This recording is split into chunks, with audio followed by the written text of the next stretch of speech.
Hurmatli haydovchilar, Namangan shahar hamda tumanlar hududlarida xavfsizlik kamaridan foydalanmaslik, svetoforning qizil ishorasiga bo'ysunmaslik hamda yuqori tezlikni qayd etuvchi qurilmalar o'rnatildi. Demak, endi sizlarga mazkur qoidabuzarliklarni qayd etuvchi qurilmalar qaysi hududlarda ish boshlagani haqida ma'lumot berib o'tamiz. Xavfsizlik kamaridan foydalanmaslik, svetoforning qizil ishorasiga bo'ysunmaslik va yuqori tezlikni qayd etuvchi qurilma Davlatobod tumani D105 avtomobil yo'lining 76-kilometri hamda Fayzobod ko'chalari kesishmasidagi, xalq tilida aytganda, ko'mir baza chorrahasida.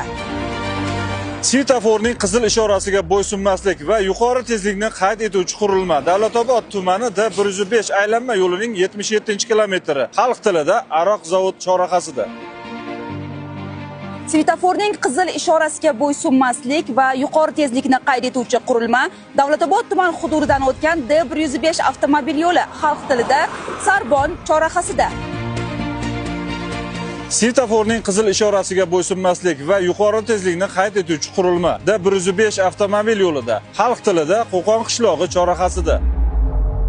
Xavfsizlik kamaridan foydalanmaslik, svetoforning taqiqlovchi ishorasiga bo'ysunmaslik va yuqori tezlikni qayd etuvchi yana bir qurilma D105 avtomobil yo'lining 71-kilometri, ya'ni Yangi Namangan shaharchasi chorrahasida ham faol holatda ishlamoqda. Shuningdek, Chust, To'raqo'rg'on hamda Kosonsoy avtomobil yo'llariga o'rnatilgan xuddi shu kabi qurilmalar ham faol ishlayotganligini ma'lum qilamiz. Barcha haydovchilardan xavfsizlik kamarlarini taqishlarini, belgilab qo'yilgan tezlikni me'yordan oshirmaslik va yo'llarda mas'uliyat bilan harakatlanishlarini so'raymiz.